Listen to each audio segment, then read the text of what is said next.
Are we live on YouTube? Well, it may not.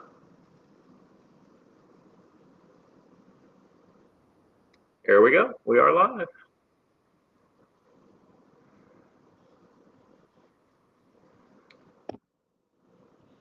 We are not live. Well, on my end, we are. Not here. Oh, go back. Go back to where you were. You had a countdown. So maybe it won't. Yeah, because we're scheduled. Okay, there we go. That's good. That's cool. At least this way we can make sure it's working before it's too late. Oh, we are live. Porsche Speedster's there. I don't know how this is. How we looking, Porsche Speedster? How's our sound?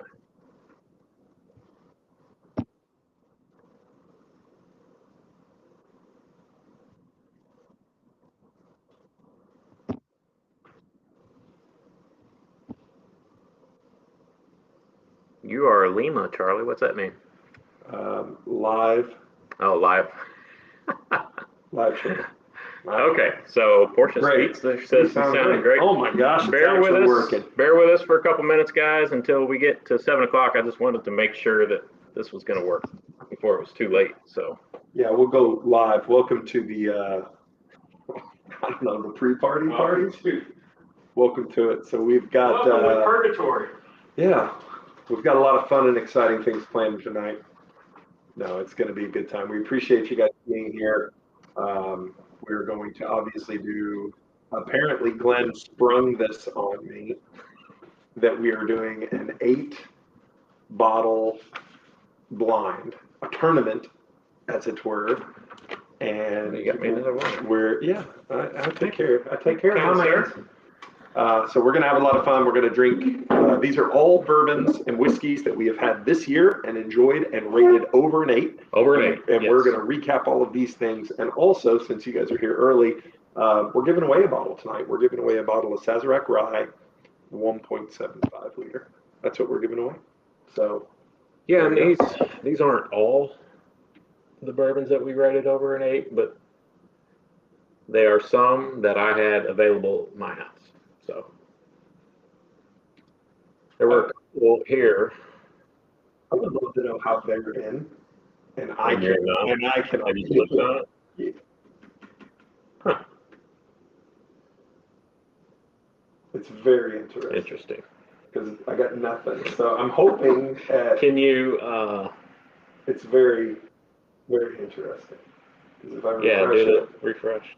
because now you're not in the chat, and I'm not even seeing their chat, the chat over here. Live chat. I'm seeing it. Yeah, very weird. Oh well, we'll see what happens. So how's everybody doing? What's everybody doing tonight? Well, they're doing this. I mean, other than this. I mean, what are you doing that's actually productive? Oh, I don't want to see that. So Louisville and Kentucky are playing right now. I'm a huge Louisville fan, and I don't want to know what's happening. I'm pretty sure I know what's happening, and that will make me angry. So, and you wouldn't like one please. Angry.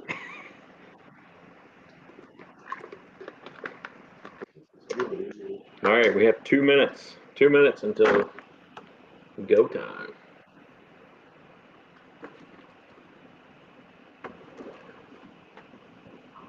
Navy kicking butt.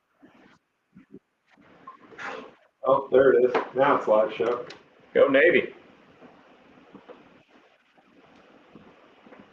Yeah, I'm ready for both of those things. You have. Oh my gosh, I just got so nervous right there. Bottles that. I have some bottles I'm gonna refer to. And if you call one up that I know we have, I'll pull it out for you. If I call it out, I'll pull How's it out. that sound? It's almost time. Yeah, even though we are live. Do you see our countdown anywhere? I do not. See, this one says waiting for someone to bourbon, like we're not live, but we Interesting. are absolutely live. Very strange. Well, that's all right. We won't worry about What's there to worry about? it. We know we're live because we have people here. That's true. That's true. So I guess we're doing it. So we don't have some big fancy countdown or opening, do we? We do not. Why don't you sing a song? There once was two idiots who could drink better. No, that's enough of that. welcome to our live stream. Yes, welcome in. We have 4 wonderful guests with us. More will join, I am sure. But we wanted to do this, number one, because we have to do a year in review episode because Glenn says we do. And we want to do more live stuff because we often talk about how we feel that some of our best content never becomes content. Yes. So, which isn't saying much. Yeah. So here we are. So we're going to kick it off with Glenn telling us why we're here.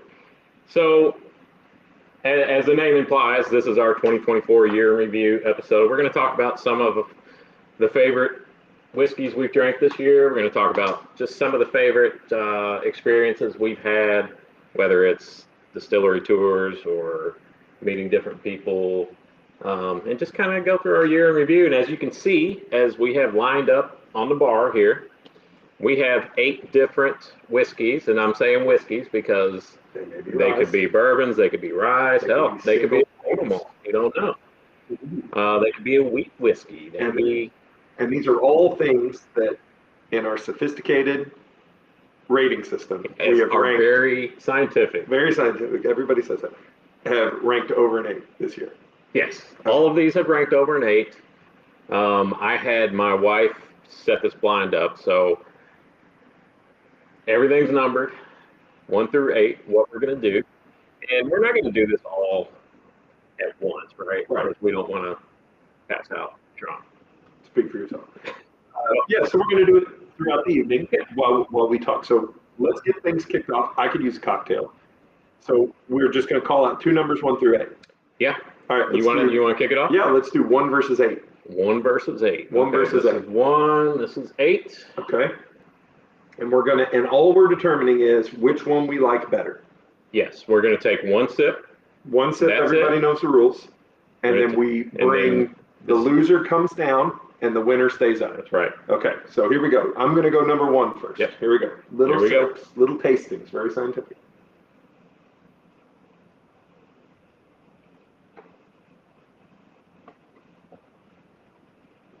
Whew. That's pretty good. That's a good one to wake up the palate, isn't it? That's definitely a barrel proof. Super spicy. Yep, got a little kick there on the finish. A little sweet. Sweet and oaky. A lot of dark flavor there. All right, number 8. Number 8. Very scientific. Here we go.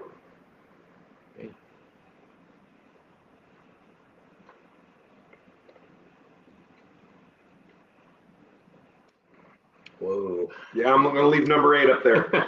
Number 8's going to stay. 1 comes down. And also, just so you know, this is a sealed envelope with the results. That's right. Do you want to talk about number 8 real quick? Well, you don't have to. This doesn't have to be unanimous, does it? No, we can. Oh. We don't have to pick the same one. Oh, well, I'm leaving it up there because it's just good. Like everything you want. I kind of wish I had tried 8 before I tried 1. Yeah. Because 1 just kind of overpowered everything. And now I'm trying to go back on my rule, and I'm wanting to grab it and taste it again. Boy. Which one are you leaving? This was not a difficult decision for me. I find it very interesting if you're struggling with this. I'm going to, you know what? I'm going with 8. There you go. Power suggestion. Well, only because it was a lot more, it was smoother. I love that word, smooth. Well, 8 had some proof to it. 8 was very flavorful. Very spicy. Sweet. It had little spice to it. It was very good. It was a very deep, wonderful flavor. Really like that. So let's get into it. 2024 has been a great year for us. Absolutely. We have gotten to, today was a nice day because I took today to kind of recap and go back through the channel and go all the way back to our January videos and scroll through. And I got my phone out and looked through pictures. We've done a lot of fun stuff. We've had, well, we had our 2-year anniversary, right? That's right. We started in October of 2022. Of the channel, not of us as a couple. Because we have gotten asked. Yes, we've been together 4 years. We've been together longer, but no, Glenn and I are both married to women, and I just wanted, because that has been asked. We're partners in business, not partners in love. But no, 2 years of doing the channel. And the things that we have gotten to do are things that I don't think we maybe hoped we would get to do at some point. Definitely not as quickly as we did. Yeah. So speaking of that, well, if you had one experience from this year, or just one point in time that you would pick as your favorite, like, oh, that's my fondest memory from this year, as far as bourbon goes. Yeah. The thing that I got that kind of, if there was a pinch me moment, it was we were invited to a speakeasy in downtown Louisville with a bunch of other bourbon influencers. And I use that term for that's number 8. We were there with Bruzel and a bunch of other folks. And we got to do this private Peerless tasting. Sorry to interrupt you, Mr. Lopez. Mr. Lopez. And nothing. Not judging. Not judging. Other people there. So here, sorry, my eyesight. I thought that said, "Ain't nothing wrong with a little horny love." Either way, it both works. But anyways, we got to do this experience with Peerless, and we posted some pictures on our Instagram. It was a private single barrel tasting to kind of kick off the Kentucky Bourbon Festival. Bruzel was there and a bunch of other people. And then afterwards, Bruzel was hungry. And we got to go out and have a great. Bruzel hungry. We got to go out and have an amazing dinner at Repeal Oak Fire Steakhouse in Louisville, Kentucky. And had the chance to buy him a steak, which we were happy to do because of how great he had been to you and everything that he had done kind of for us. And that was a real pinch me moment. It's like, man, we like, I don't want to say legit. I don't think we're legitimate, but we got to do some things that people would kill to do. And that's what this is all about. To me, the fun of doing this is the whiskey and the bourbon and stuff. That's stuff that we would do anyway, whether we're recording or not. But getting to meet people and getting to go places and do things and experience things that maybe your average just, Joe Schmo doesn't get to do. That was kind of my favorite moment. What about you? Yeah, that was definitely up there. And before I kind of get into my favorite moment, I'm going to ask whoever's watching, let us know in the chat if you had a favorite moment from this year, whether it was a favorite bourbon or a favorite experience. Let us know what that is for you. But yeah, that was great.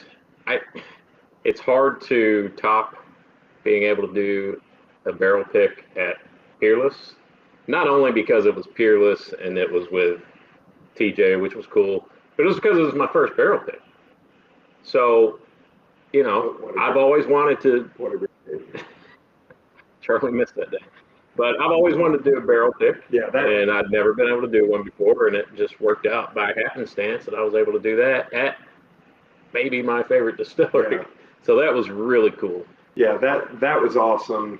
Just getting to live vicariously through you, and watch that episode and see, you realize like, oh, this is why people watch this. This is why people watch us, because I wasn't able to go, but I still got to experience it. I still got to see what it's like and everything, and that was awesome.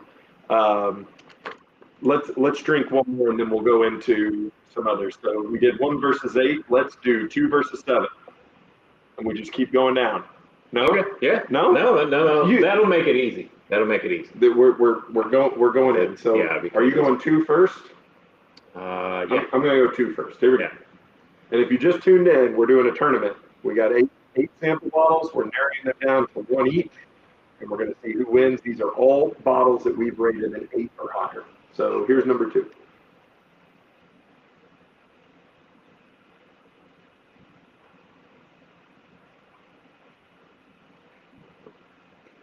Okay. All right. Okay. Now I'm going number 7.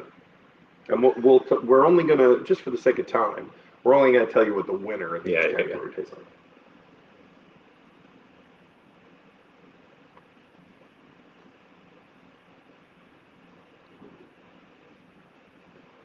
Man, that's close. Boy, that's hard when you That's don't, a tough when you one, don't man. palate cleanse.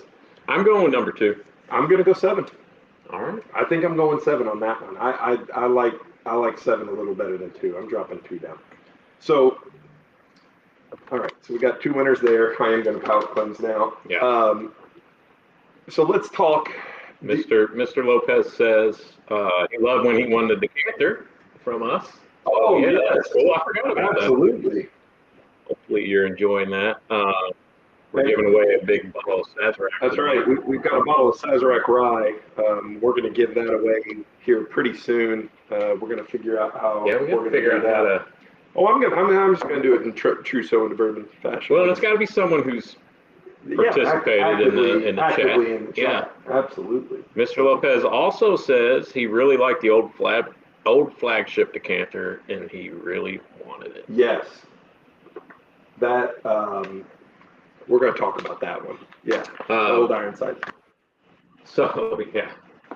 So let's jump into what is your favorite bottle or favorite thing that you have drank this year? Can you narrow that down? Does it have to be? No, it can just be anything I've drank. Anything that you've drank. So it doesn't matter when it was distilled. When it was, yeah. I can narrow it down to a couple. Okay. I really, really liked the Maker's Mark the Heart release. I thought that was surprisingly good, and I think, and you and I didn't drink a lot of the corn bottles that came out this year, right? There weren't a ton of releases this year, and the ones that, we say that, but we did. We got Stag. Yeah. We got the old Granddad. Yeah. We did the ultra aged Old Overhaul. Yes, that was one of my favorites as well. Yeah, the 11-year-old Overhaul. Yeah, I feel like we did get some pretty decent bottles. But yeah, to your point, we didn't get any of the unicorns. Not that there were a bunch laying around. So it was a lot of just.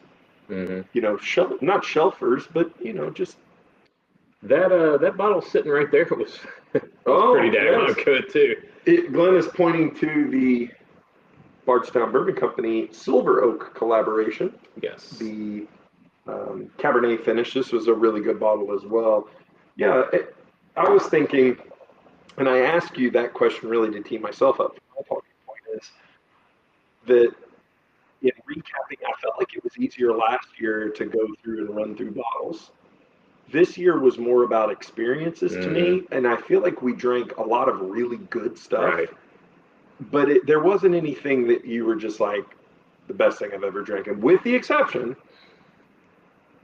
of the Old Ironsides, Stitzelweller, Old Fitzgerald, that was an incredible pour. And that would probably be the one that, not just because we recently did it, but that's the one that stands out in my mind the most. Yeah, that was so much different, I feel like, from anything else we drank this year, obviously, because it was distilled in 1965 or whatever it was. That was pretty awesome. This one.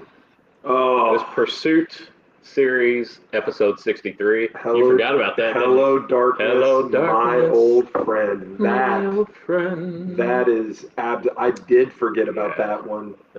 That is such a great bottle. And again, the great thing about this year, I think, for us is the bottles that we drank, they weren't necessarily the ones that we really loved weren't the ones that people camp out for. It was just ones that were just really great and special bottles. And that's just a single barrel Tennessee whiskey that most people, if they knew it was Tennessee, would walk on by. But oh my gosh, an unbelievable bottle. Yeah, that was good. We took that up to the Final Third podcast in Indy when we were on there, and they all loved it. And that was one of those moments. I forgot about that. Yeah, that was cool. That you feel validated because you bring.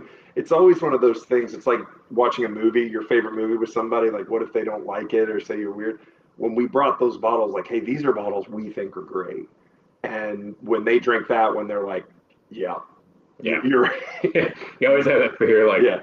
that sucks. You guys What's wrong suck with at this. What are you? Yeah, no, What's wrong with that you? was absolutely an absolute banger, and that was a great experience too. That was one of the most fun that we've had. That really wasn't our channel; it was the Final Third episode. Go back and watch that. That was a blast. Those guys do a great job. So much fun. Yeah, that kind of went off the rails a little bit. John Crabtree, what's up, buddy? He says Pursuit Double Oak. I'm guessing he's saying that's one of his favorites. That was really good, but when we went to Pursuit, my buddy was telling me, "Oh, you gotta have this double oak. You gotta have this double oak." I tried that, and then I had the episode 63, and to me, episode 63 was by far the choice I wanted to go with. So back to experiences, Mm-hmm.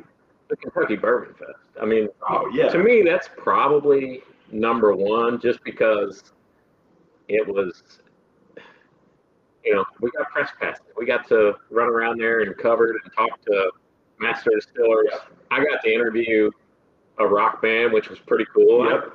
Like, why am I interviewing anybody? I'm Right. just some Well, we douche interviewed. from Interviewed Hailstorm. Interviewed the owner of New Riff. We talked to the guys that already won. We got the hook up again with our buddy Amin at Old Louisville.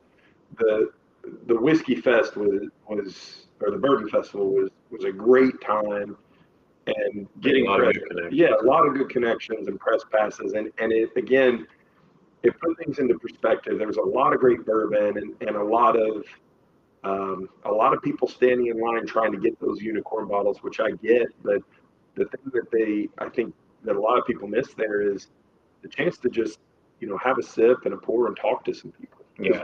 We met some really nice people that had come from all over, and we're more than excited to talk to anybody. And we actually ran into a few people who watch us stupid show, which is terrifying. Which was kind of cool. Which is absolutely terrifying when you meet, a fan.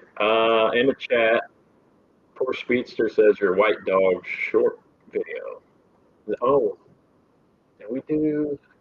That may have been last year. Yeah, I don't know. But yeah, that was really surprised how. And then when we mixed our own bourbon, that was kind of fun. Yeah, that was fun too. Yeah, those are all, and again, I think that all ties into the experiential, type, type of experiences that you can get. So, all right, you pick them, call them. Well, we're just gonna continue going in line. Okay, we're gonna go with three and six. Six. All right, that's how math works. And we're mathing. All right, here's number 3. Yeah. Okay. I may start in between. Yeah. Because, hey, you do it.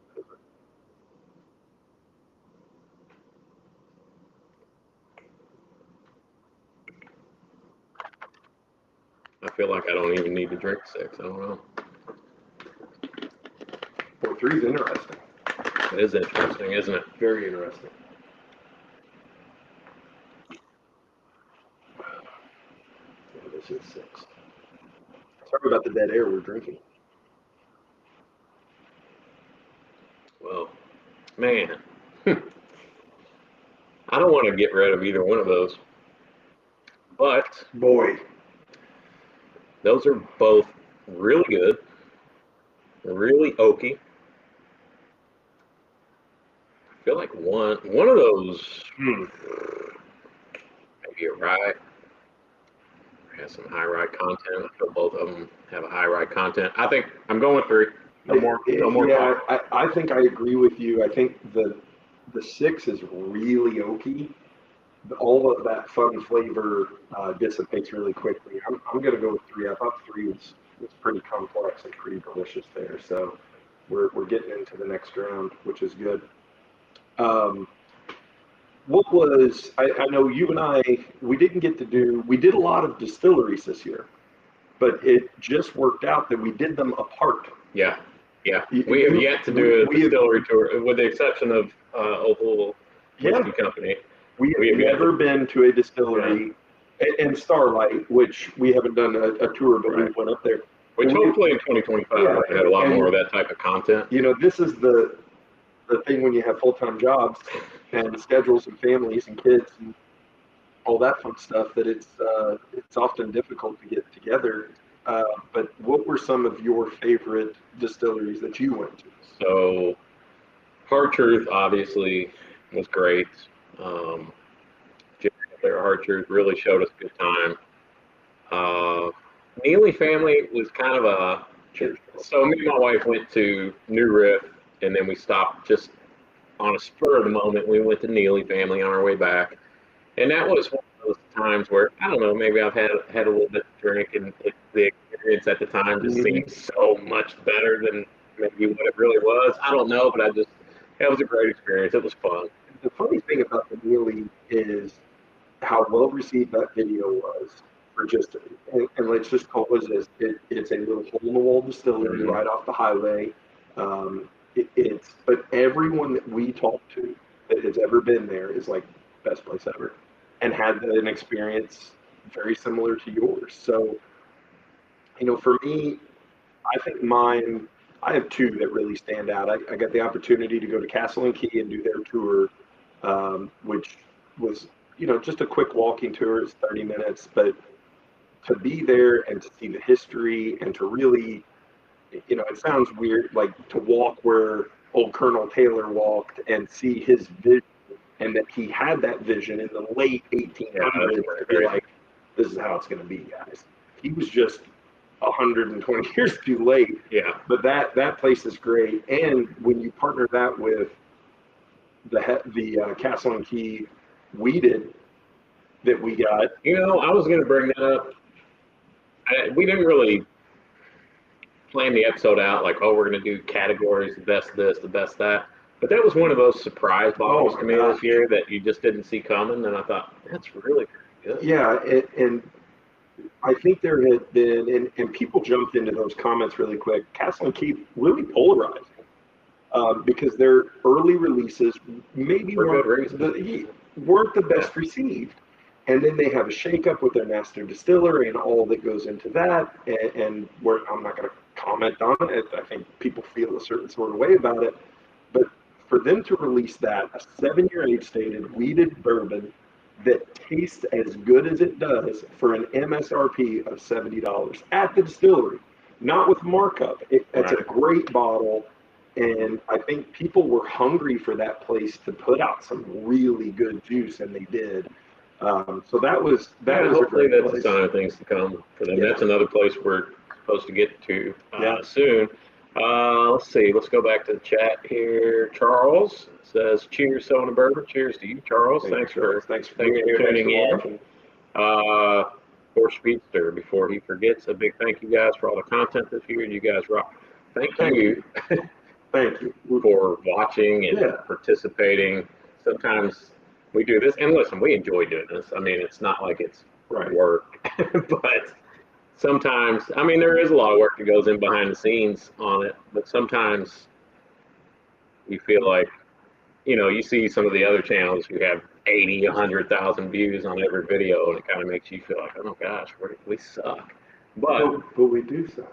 Honestly, though, I don't care as long as there's 2 or 3 of you guys out there watching us and you get something out of it and you enjoy it. That's enough for me. Yeah, 100%. And thank you guys for watching. We will continue to put out content until we get bored or run out of stuff to do. So you're stuck with us. And also, and I think Glenn can put our email. Can you put our email in the chat? It's very simple. It's sonabourbon@gmail.com. If there is something that you guys want to see, or someone we should talk to, or a distillery we should know about, or a bottle that we need to track down, or an episode you want to do, email us.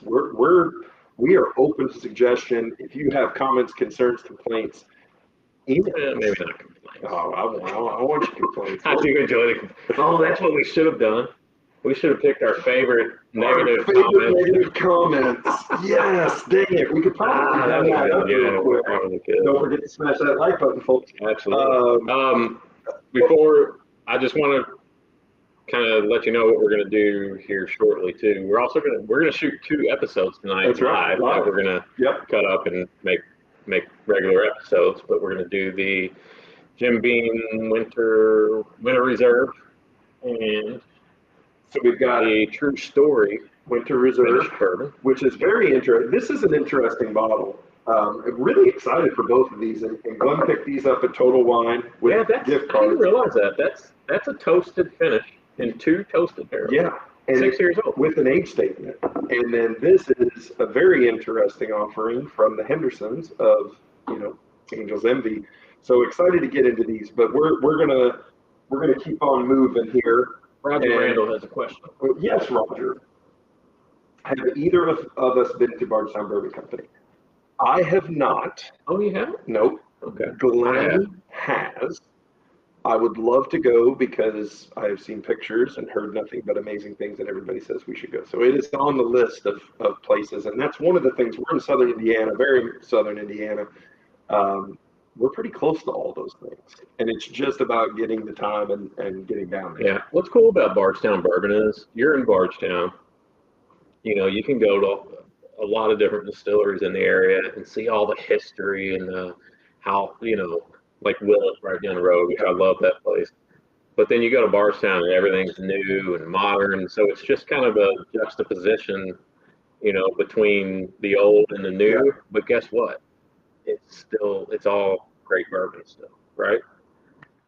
Charlie? Charles, we did not get the sunshine. I actually, I saw it and I was like, well, I don't think I want that. I Now don't think I saw that. I saw one bottle of it at one So what was store. the deal with that? It was it's their summer release. Okay. And I don't know missed the that, details, totally. but we'll probably be able to track one of those down the line. All right, Charlie, we have 2 left Yeah, here let's in get our through the first blind. round. So I am And if going. you're just joining us, let's fill people in. So I picked 8 whiskeys. Actually, I didn't pick them. So I went back through all our episodes and the bottles that I still had in my house that we had ranked 8 or higher in our very sophisticated Super scientific scientific. ranking system.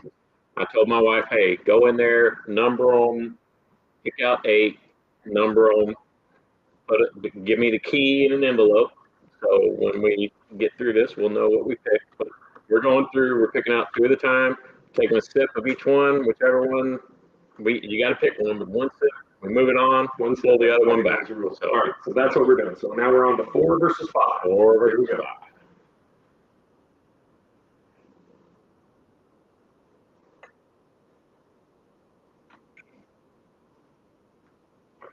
Shocker, all of these are pretty damn good. That's nice. I know I don't want to eliminate any of Yeah. these. 4 is interesting. Yeah, we're only talking about the winners. Yeah, we're only going to talk We're about only the talking winners. about the winners. Winners rule.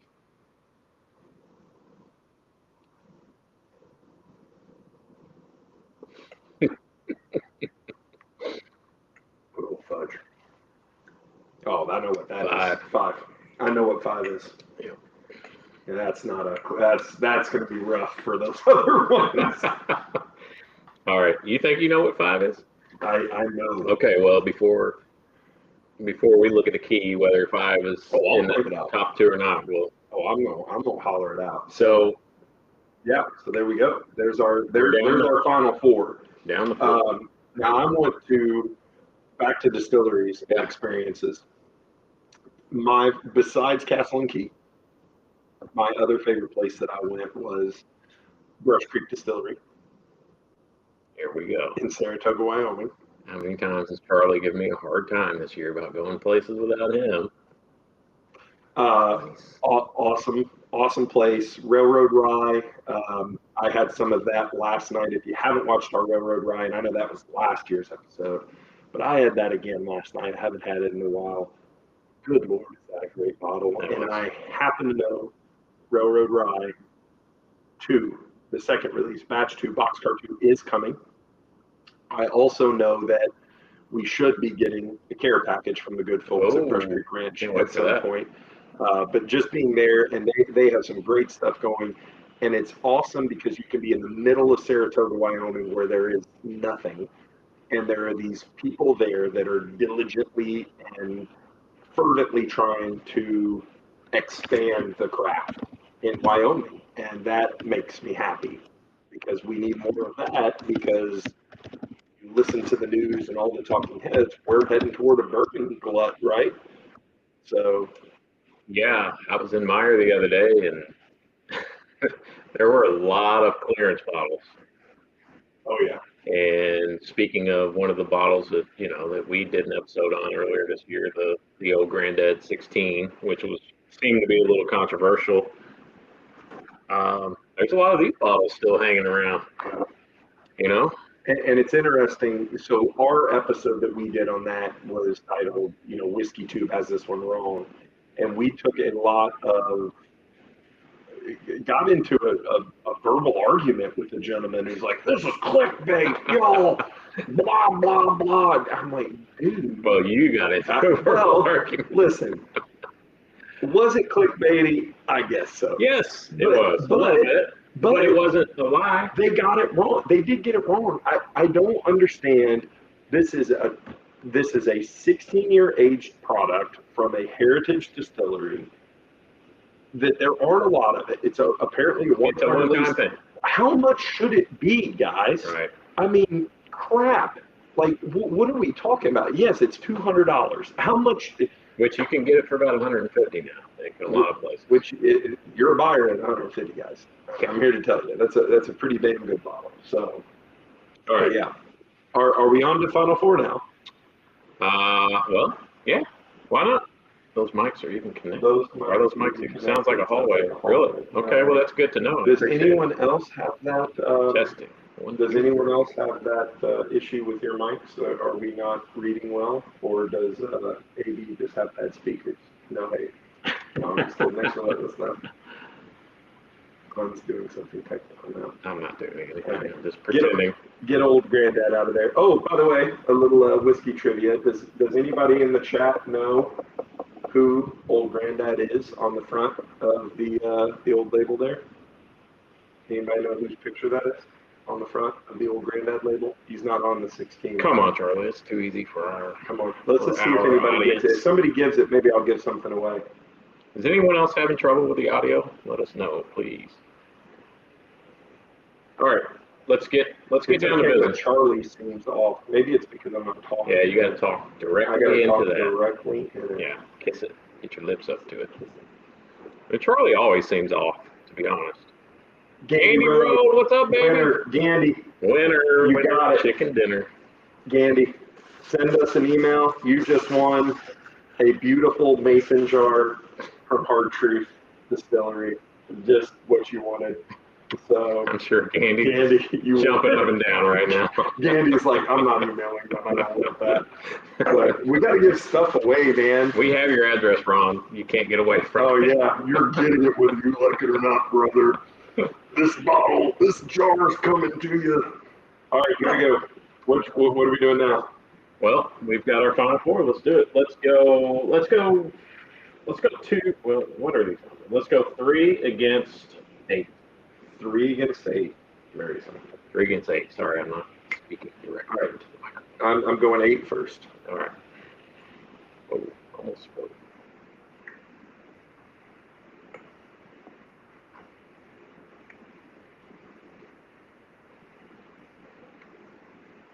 Hey, that's really good.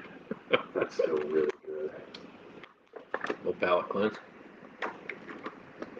Man, I get a lot of chocolate on that. Yeah, that's really. I let that sit there for a little while. Yeah. If I do this, can you hear this in the microphone? This is why we're not wearing headphones. You know what? I broke you of that.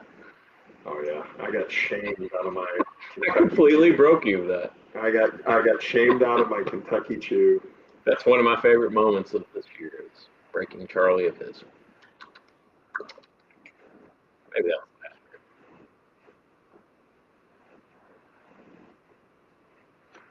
last year. Boy, that's close. That's really Man, close. that's a tough decision. You know what? I'm gonna have to pour some more 3 because I'm almost out. Well, I don't need more 3. There is an astringency on the finish. Not good with 8. Well, you know what? That's a good point. 8 is moving forward. Not to, you haven't influenced me, but I was going to pick 8 regardless. 8 is moving forward. All right. That 8 is a banger, folks. I am excited to know who these were. if we were better at this, we would have had them, tiered, and then that way we could go. Now I'm really self-conscious about being on the mic. So, all right, here we go. What a John. So my brother, John, maniacal. You're good. We can pretend the prop mics are plugged in. Oh, that's funny. What else can we? Let me go to mine then. I've prepared some Charlie. Come on, Charlie. One of the things, and that was the most stressful part of doing this, like Glenn said, what are you looking for? You talk. I'm going to get up for a second. He's on the move. One of the things that I enjoyed the most, that was the most stressful part of this, and Glenn had mentioned it's not really work, but what felt a lot like work was our interviews, which we got to interview a lot of great people, not just at the Bourbon Festival, but we got to interview Dixon Dedman of Kentucky Apple and 2XO fame, who is just an awesome guy. And that was so much fun to just, kind of put the nickel in him and let him go. And it's one of those guys who's just cool without trying to be cool. It's so frustrating. Like, he's he's funny and clever, and he's like, yeah, we make good whiskey, we know people, and well, maybe, but maybe he's not. But that was a great time. Also, we got to interview the AJ Shriners folks that are putting out a new brand, and watch that episode. They're doing some great stuff there. I almost brought that bottle of Heritage Rye, but I was scared you were going to make me open it, so I didn't bring it. And they're partnering with oh my gosh, his name Bishop. Yeah, Alan Bishop.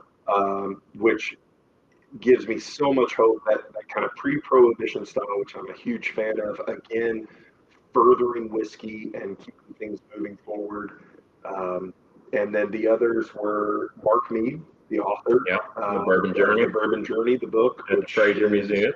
Back there somewhere. And then our episode at the Zimmerman Glass Factory, where we got our beautiful Zimmerman glasses made. Those were so much fun, doing those and getting, again, to talk to people and get those experiences and get, kind of behind the bourbon. Yeah, and I feel like those type of episodes are so much more interesting, I think, for a broad audience, and for us, it's fun. And I wish we could do that on a regular basis. It's really hard when you have full-time jobs. So if anyone wants to, angel investor, so we can make this our full-time job, we would be happy to do that. Yeah, we would do that. But I think, as we move forward, that's one thing that we are focusing more on, because you call me a moron? Yeah, I kind of ran onto that moron. It's fun to open bottles and it's fun to give our opinion, but it's really fun to talk to people and get to know the people behind it, because, there's a saying in the wine and spirit industry that the story sells the bottle. And it's funny, we have True Story Bourbon, and that's their whole thing. That's their branding. So what do you got there? So to get to something else, so we all have our guilty pleasures, right? I mean, we professionally. So, yes. So one of my guilty pleasures this year, and going back to the Bourbon Fest and Hailstorm, is this 3-chord backstage series, the Hailstorm edition, which was really good. It was good. A lot of that. Yeah, it's a really nice sipper.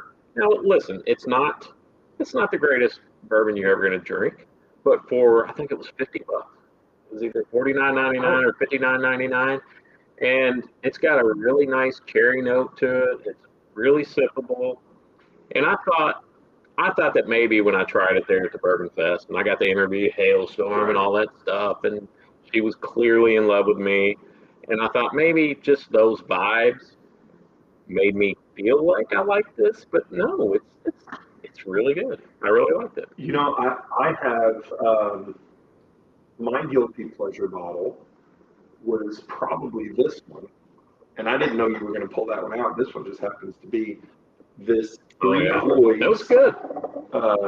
Bubblegum Head, which is an American malt whiskey and it's the same mash bill that they use for Gumball Head. Well, the same wheat, right? Yeah, The same wheat that they use. the same wheat and malt. So yeah, I would call it a mash bill because it's 75% barley malt, 22% malted white wheat, and 3% Munich malt. Those are love is Sorry. strong. Ron, it was love. I'm telling you, it was love. It was not. But that's probably my guilty pleasure bottle there. I have really enjoyed that one. And what's fun about that one, you and I both like that one. But I have let some other people, some members of my family and some friends try that one. And it is apparently a very polarizing Oh, yeah? bottle. It has elicited an emotional response from more than a few people. And I like it. I really like that bottle. And I'm kind of unapologetic about it. So thanks for bringing up You yours. should be. You should be. Yeah. And I want to know, for people watching in the Yeah, chat, what's your all guilty 10 of pleasure? you, what's your guilty pleasure drink? Whether it's a bourbon or a whiskey, or maybe it's vodka, for God's sakes. I hope not. Don't drink vodka. Clear liquor is for what All right, Charlie. We need to narrow this Here down we to go. the final two, the championship. Here we go. 7 versus Number 5. two. We're going lucky number 7. Oh, you're 7 and 5. I'm 2 and 5. Oh, this is nice. Yeah. Okay. My guilty pleasure is screwball. Dude, I hear a lot of people love screwball. I've never tried that. I'm going 7. He thought Bruzel was my first love. Well, Bruzel, I mean, That's funny. there's a lot to love there. He's snuggling. Easy. You're going to get us killed.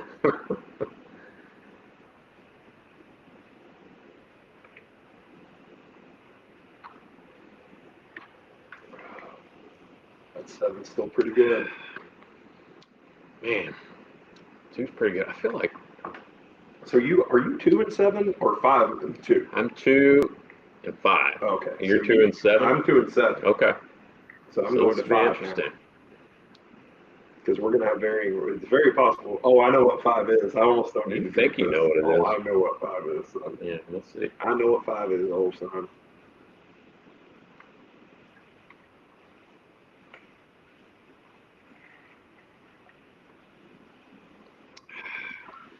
Yeah, I know what 5 is. 5's moving on, baby. All right, so we're down to 8 and 5 and 5 and 8. oh, okay. I think so if you killed 2. All right, yeah. 8 versus 5. Yeah. So we're down to 8 versus 5. So that kind of makes me feel good that we're kind of both on to the same notes Yeah. there, right? Yeah. Should we just continue this now and just Well, end the suspicion here, or? Well, I think I definitely know what 5 is. I think this is going to be a close one. Now, I am thinking that we maybe go grab a couple of blends and do a little heavy pour on these You know what? and kind of give it the pomp and circumstance it deserves. But I also want to just wrap up kind of our year in Yeah, review. you- We've been going about 40 minutes. I want to say that to kind of recap where I started, he's moving again. I don't know where he's going. You want me to get going? They're right here, guy. Oh my gosh. Like I'm not prepared. The thing that I harken back to is all of these bottles, these 8 bottles that we've drank through, all of these are great. Like these have all been very, very good. But the things that I remember, and I had a company dinner the other night, and it came up in conversation like of all the bourbons that you drank and if you had anything amazing. And I started talking about the stuff that we've done. And the bourbon that we drank was secondary. Mm-hmm. And the perspective that it gave me is doing this, what we started doing this for is like, hey, we'll drink bourbon and do all this stuff. But what it's really become is just fun because the bourbon has become secondary. Right. And I'm so happy that, and I hope that comes through in our episodes, that the bourbon's great and the whiskeys are awesome and the ryes are phenomenal. But if you're not enjoying them, if you're not opening them, if you're not sharing them with friends and family, and even if you don't have somebody local, you know, we've been fortunate enough to have fans and friends that send us sample bottles, and we Shout out to Ron and absolutely Mr. B. And we reciprocate. We sent some back, and that's what it's all about: is enjoying those bottles and and just having a good time with it, because that's the point of all of this. Yeah. If you have, and I think we have all at one point been guilty of this, of starting to build a bourbon museum. I will tell you what, since we started doing this little show here, my bourbon museum it's not much of a museum anymore, you know. And it makes me which so is great. Which there yeah. are still bottles that I will hold on to because they're very collectible, sentimental yeah. or very valuable. And I'm not saying that they all have to be open, but I'm saying if you're just buying bottles to add another bottle to the pile, it may be time for reevaluation. And that's all I'm saying. You don't need 75 bottles Right. of Eagle Rare. So And I'm going to interrupt you here. Porsche Speedster says it sounds like Charlie wants 5. That is a great point, Mr. Speedster. Charlie likes to try to influence me. He has very strong opinions, and he likes to express them very strongly and try to like get into my little brain and influence me. I'm not going to let that happen, though. John Carpenter, what's up? Thank you for joining us. Yeah, Dave messaged us or commented on the thing, our YouTube earlier, so he can watch afterwards and watch us embarrass ourselves. So Mr. Lopez says the screwball reminds him of a candy he used to eat a lot when he was younger. It's called Chico Stick. Do you remember that? That sounds It does sound familiar. Now I'm going to track something down. We'll Google that because Yeah. that sounds like an episode to me. You The think? Mr. Oh, Lopez yeah. Screwball and Chico Stick. There you go. Write that down. Where's the pen? Charles. Yeah. Do you want to finish this or not? So, yeah, but I've got a bone to pick with you. So, we did an episode recently Thanks, Jonathan. We're in the end too. on a bottle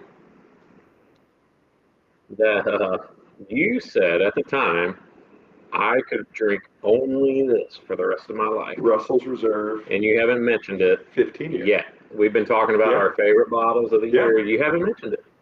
Yeah. And so when you said that in the episode, I said, I think that you're saying that now, but you will not believe that, you know, in the future. So do you still feel that way about that bottle? I thought at that moment in time that I was drinking that was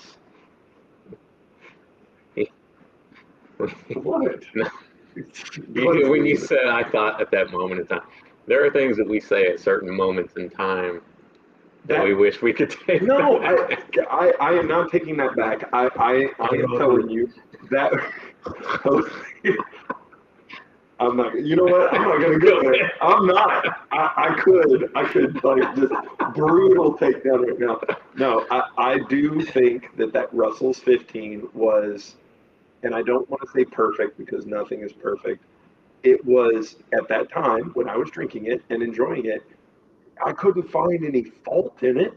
And I said, that's to me what bourbon is supposed to taste like, sweet and flavorful and packs a punch and big and oaky and everything that's great about bourbon, and especially what's great about unicorn bottle bourbons, right? So why did you bring it up?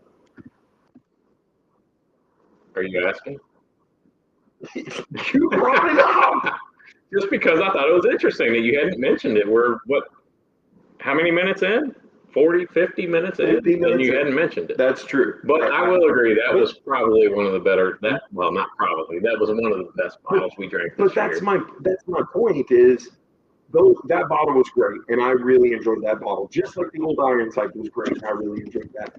But I don't hang on to that because I know that there are many factors that contribute to what tastes great at a certain time, right? Like you go to a restaurant, you have a great meal, you go back, you get the same thing. It's not as good. It just happens. It's the same thing with bourbon.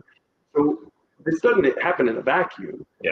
So it's hard for me to go back and be like, oh, the best thing ever. Blah, blah, blah. But that was, looking back on it, that was really freaking. That was a gosh darn thunder bottle. What are you talking about? And thank you to Dave Vogelsang who sent us that sample because I didn't even sniff one of those, and the one that I did see at a liquor store was $900. No, that's ridiculous.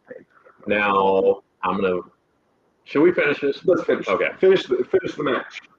I don't know what number it is. I think I'm gonna have to pour a little bit more of both of these. Okay. There's not much left. Let's do a little bit more. Oh, we're gonna do Glen. No, let's just do okay, this. 8 and 5. Let's just do this. We'll keep the Glens clean. 2, 3, 4, 5. 5. Yep. And I got 8. I know what 5 is. You think you know. It's going to be so funny when he wants to guess what it is. I mean, he doesn't. Do I have, no, I have 8. Did you just pour it into both of them? This is 5. No. This is 5. I just burped.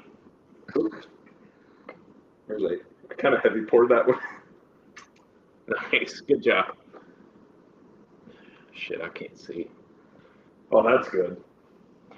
I would love to meet everyone at New Riff, but I have to work in the shop tomorrow, get some things done. People like I would love to meet everyone at New Riff too. Yeah.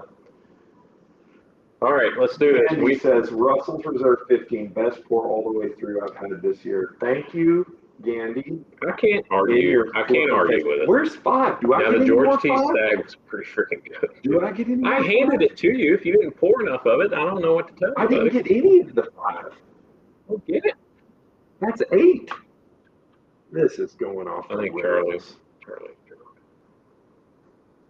I will make Charlie.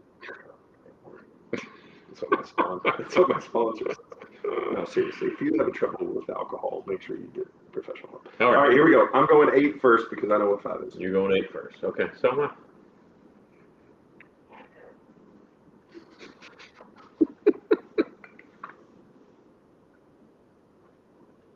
People at home couldn't hear that, but someone upstairs just sneezed really loud. Brother, I'm going to tell you, I know what 5 is. That 8 is so darn good. That is good. Now we're going to get into it. Don't we stop talking? I don't want to hear another word from you until we decide which one we like better. Can I not get No, but I don't want you. I just want to get You can do flavor notes. That's all I was going to say. 8 is delicious. It is See, that's not a flavor note. proofy. It is sweet right on the front. It has a nice, it doesn't have a ton of rye spice or kind of spiciness to it, just a little bit. Begins to craft. Dog water, Yins. You can wander over if you want. 8 is really, really good. It has it's not a spiciness to it, but it's almost a tingle. Like the mouthfeel is so great. It's almost like a pitted fruit. And then the finish doesn't hang around for a long time, but it's really nice. It's really nice. I'm going to go back for one more sip of 8. Candy Growth says, great show concept. Stop talking. Touche, Ron. Touche. Welcome to the Ben and Burton Show, where we take a sip and Which I feel like is half our show. where we take a sip and Charlie Kentucky chews for 15 minutes. All right. Drum roll. Well, I got to taste 5 again. Oh, you haven't tasted it? Taste 5. All right. I think I had my winner. You want? I'll wait. Oh, wait. We're going to do it at the same time because I don't want to be influenced and I don't want you to be influenced. Only under the influence.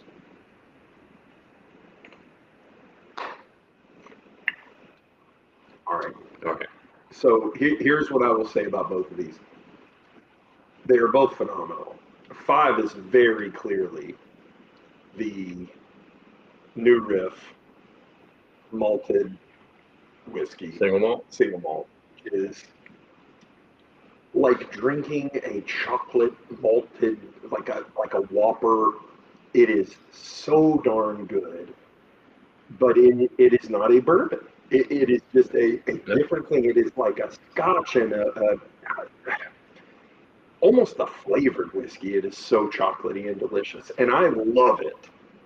But 8's a banger. 8's a banger. To me, 8's the winner. So you're probably right about 5. I'm not well, probably here's the thing. right. There was another one in there that was super chocolatey that we drank before the 5. It might have been number 1. And I thought that was the single malt. But you may be right. I think that 5. I'm pretty certain, but 8 is absolutely phenomenal. It is sweet, spicy, has a great mouthfeel. It is very sippable. It is pretty. I'm having a hard time with the proof on that one. I'm thinking It's over in the- 100, but I I'm don't think thinking it's in the teens. Yeah, I think so as well. Because if it's over that, then it's an absolute banger. Because I do not get a lot of there's no ethanol in the nose. It is a great pour. The 5, which I am pretty sure is the new riff, is an unbelievable bottle too. It is very close. I will go 1A, 1B before I would go 1-2. All right. Get the envelope. The envelope, please. And the, Now, don't just shout it out. Let's look at it, and we'll bring the bottles up. We'll bring out the number 2 first.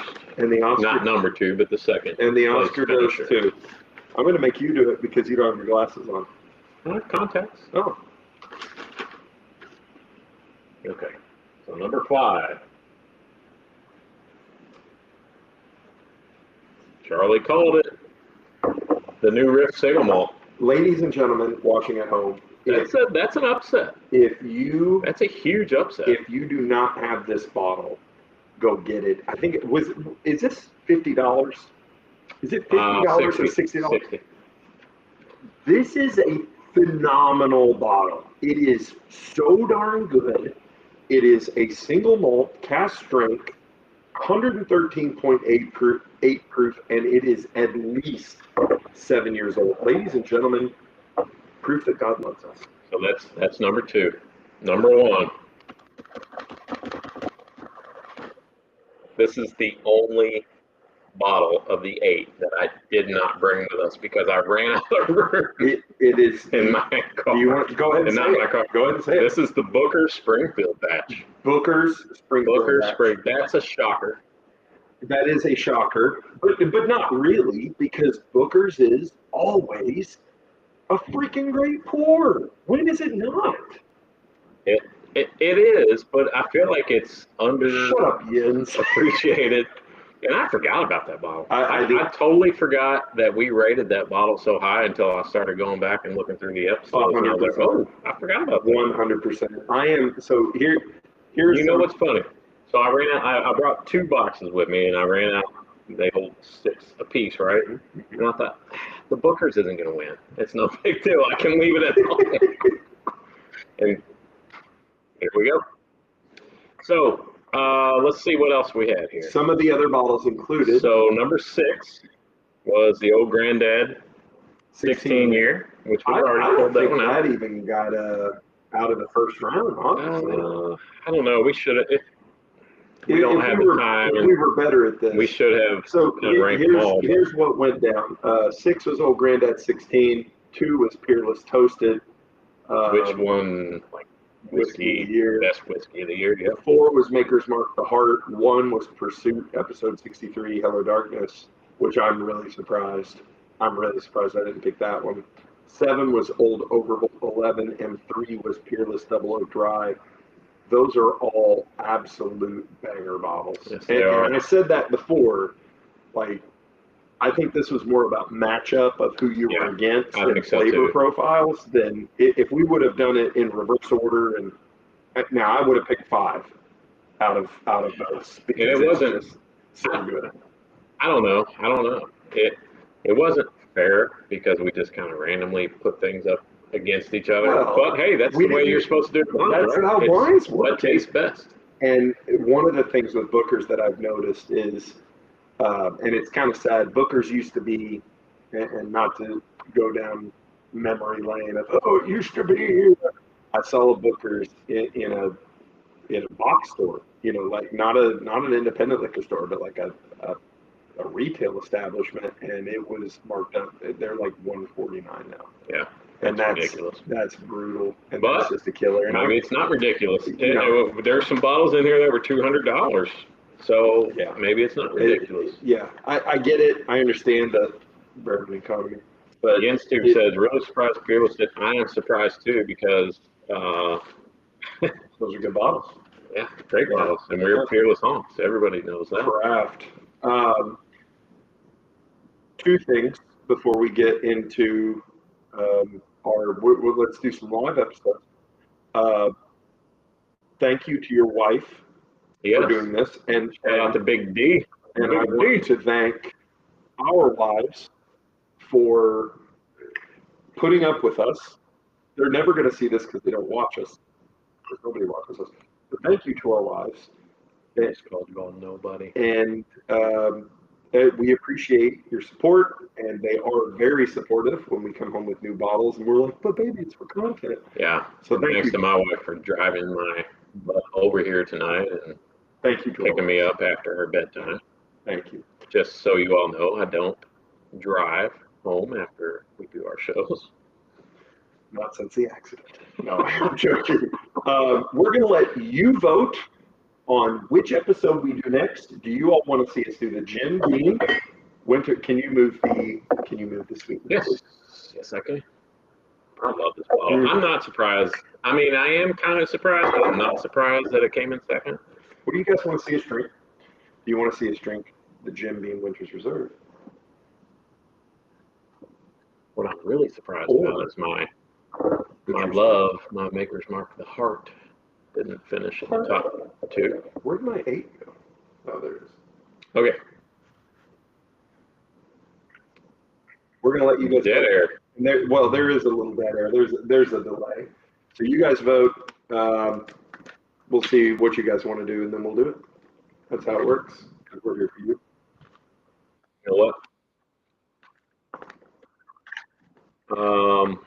True story. Okay. Ron, true story, and that's what we're going to do. First in, we're in. And I haven't really read a whole lot about this. I haven't heard a whole lot about the true story. So I don't know what to expect. I don't know what people are saying about it, which I'm kind of glad. The Hendersons, great guys. A lot of people say it. Owns a castle. All right, so everyone who's watching currently live, please kind of bear with us. Wait. What? Ron's getting outvoted. Uh-oh. No, we don't have the rye yet. I had the rye. If you saw my short where I did some bourbon hunting at Total Wine, that's where I got these bottles. I had a $100 gift card that my wife gave me last year. And so we went into Total Wine. I said, I'm going to spend $100. Let's see, am I going to just splurge on one, or am I going to go for the most content we can get for $100? These are the two bottles I ended up with. So I had the rye in my hand first, but it was $69.99, and this was $59.99. So I put the rye back. Decision was made. And the rye was finished named Rana Barrels, and I was like, I don't know if I want to go there. Ron, I'm sorry you got outvoted, and I do agree. I'm going to make a business decision. The Winter Reserve is 86 proof. So this is going to go, but we're going to go with this one first. Tea. Yeah, it's going to be interesting. And so we're going to go this one first, and then we'll do True Story. I don't think we'll spend an absolute ton of time on either of these, but I've been wrong before. Yeah, but bear with us. So we're gonna do this like we're shooting an episode, because we basically are shooting an episode. So we're gonna cut this up and make it a regular episode. So Ron, we're gonna have some dead air here. Yeah.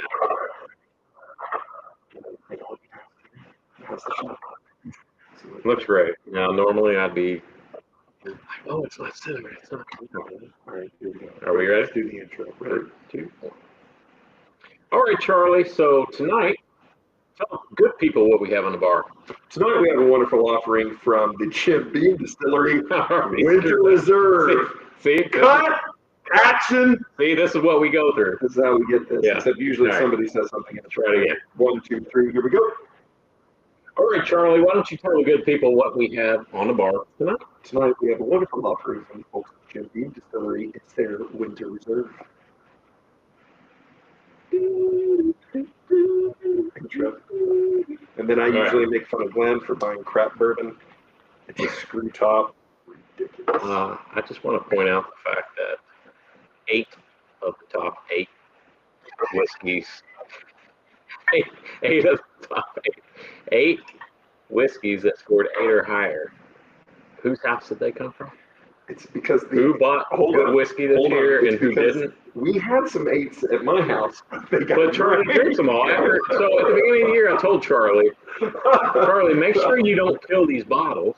Save some for our year-end episode. No, I don't do that. Charlie has. Michael came over the other night and we drank 3 bottles. You don't say his name. No, so the Booker's 13 was another one. We're gonna have to edit all this out. We're supposed to be in an episode. We are. Okay, but this is what we normally do. Okay, there we go. Yeah. So We're back in. Ready? Here we go. And we're back. What's this called again? You don't even have the notes. Okay, here we go. All right, Here we we're go. back. 3, 2, 1.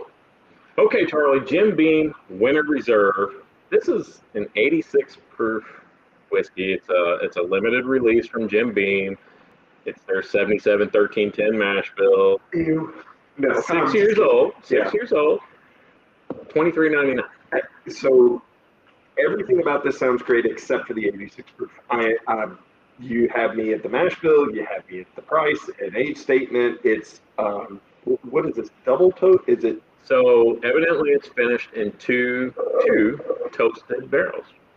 So I don't know how long. I don't Finished in new toasted white oak barrels. Yeah. So it's finished in new toasted, Yeah. which is very interesting. Price point So it's not $24. technically Yeah. it's not finished. It's just a Right. toasted. It's just aged in 2 new Mhm. barrels. I've heard from some people that this is very good, but I cannot tell you the last time I had an 86 proof bourbon, and I'm interested to see what happens. So, Yeah. Why don't we get into it? all right, let's get into it. So we're using our fancy crystal glasses from Middle West Beers. Thank you, Middle West. The color is very clear. It Martin is. knows. Yeah. It is. I mean, it's not bad. It's got a decent color to it. It looks like 86 proof. And for those watching now, we are actually filming this live. So if you see us looking over, Yes, that's why. And yeah, hence the microphones. that's what we're doing. All right. It's not bad I'm color. It kind of really- looks like apple juice. Yeah, it looks like All right, let's nose. it has an amazing nose. It does. It You know what? has- I said apple juice. It looks it- like apple juice. It kind of smells like It apple has juice. an amazing It's really nice. sweet vanilla. There's some fruit in there, almost like Yeah. a cider, almost Yeah. like an apple cider. Like- It is freaking ridiculous. I swear, if this is a flavored whiskey, It's not a flavored whiskey. There's The a way it little, smells like kind of a hint of spice, like Christmas spices in there. like a nutmeg or something. Yeah. Because I know what nutmeg smells like. Cheers. Let's drink this thing. All right, cheers.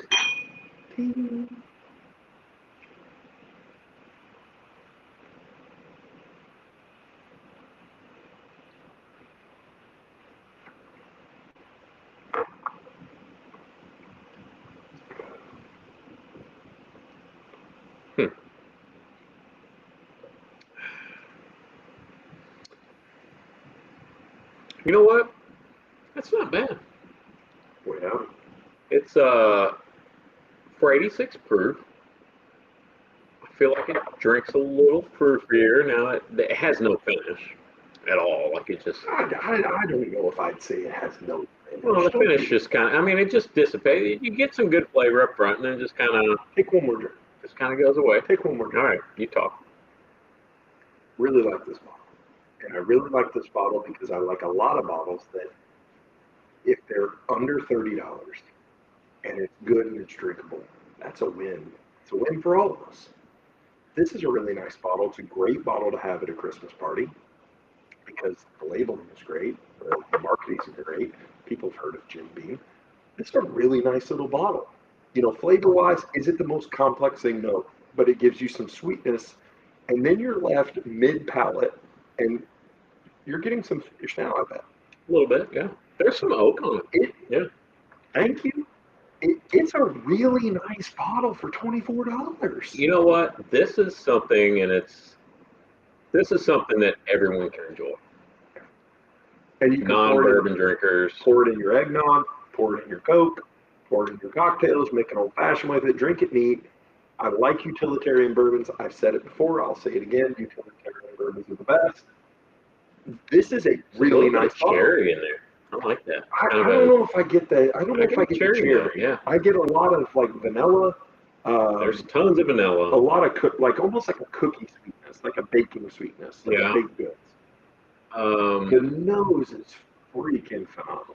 what's interesting is I know Jim Beam is famous for that nuttiness, and I don't usually pick up on that, but I am getting a nuttiness in the background, which is not unpleasant. I don't mind it at all. So you're saying your finish is more nutty than oaky? Is that what you're? No, I'm not saying there's nut. I'm not saying that nuttiness is on the finish. It's just they're kind of in the background. Hmm, I don't get a lot of nuttiness on No, that. I think it's like I said, it's not complex. On the front it's very sweet. Then you get some spiciness, and I like it. I really like it. I think this is a great bottle to pick up, like I said, for the holidays or just honestly at any time. To me, this is a snag it. Buy a yeah, bottle, buy a backup bottle. Yeah, Yeah. that's Remember when good. we used to do sink it, drink it, or sink Drink it or it? sink it. Yeah, I think this is when you sink, you just store a couple bottles under your sink because $24, this is one of those pour that or store it. Yeah, pour it or store it. That was the other yeah, one. that's pretty good for $23.99. A 6-year bourbon that's then finished in toasting barrels. I mean, I can't knock it. I really I can't. can't find anything It's wrong not the with it. greatest thing I've ever drank, but it shouldn't be for $23.99. Right? It's 86 proof, folks. Like I thought this was going to That's be, now on the nose. I'm getting a lot of cherry. stroke. A lot of cherry, which if you know Okay, me, all right. you know I love cherry. You know I love a cherry. I'll go with you there. But Starting to get a little more fruit. do you know what I'll tell you? I'd rather drink this than Knob Creek 18, which has a nice cherry note. And that's the only good thing I can say about it. But I know people are going to kill me for this, No, but this is a no, more pleasant no. pour, I'm telling you. especially for $23.99. So I'd rather drink this. that brings up an interesting tidbit. Now you got to drink it straight. Oh yeah. Yeah.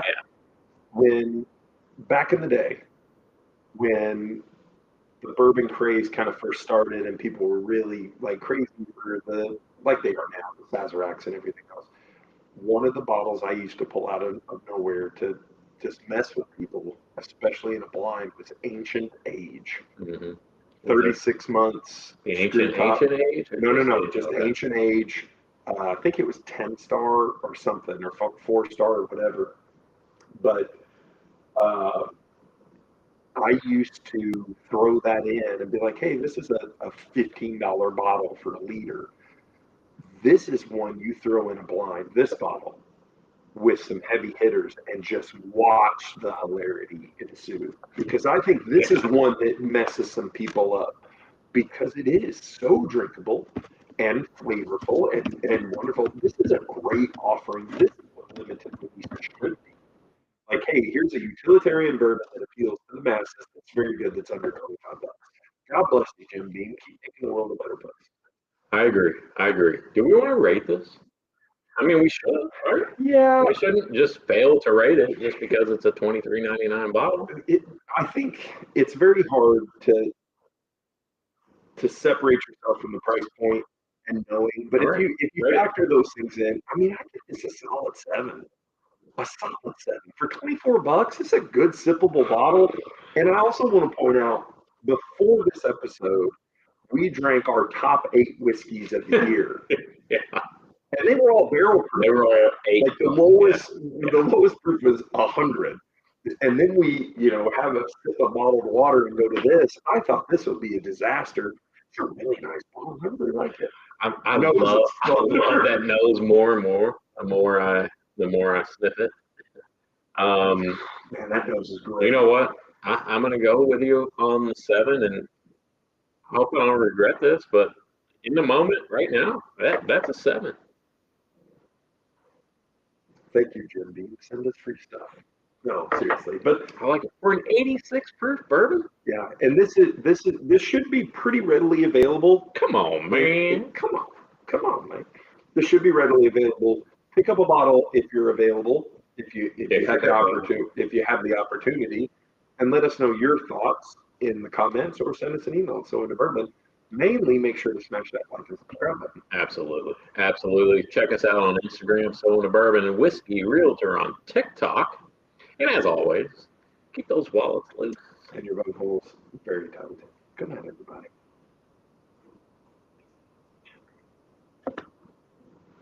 All right. And that's how it's done. You That's keep how it's watching done. it live.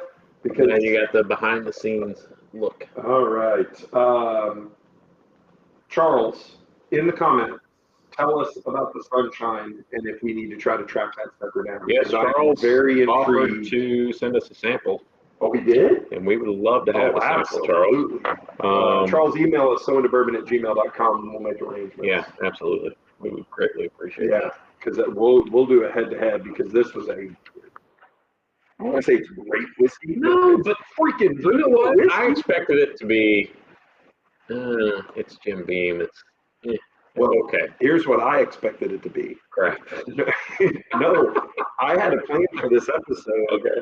that we were going to drink it and have nothing to say and pull the Jim Beam white label out and be like, yeah, that's what it tastes like.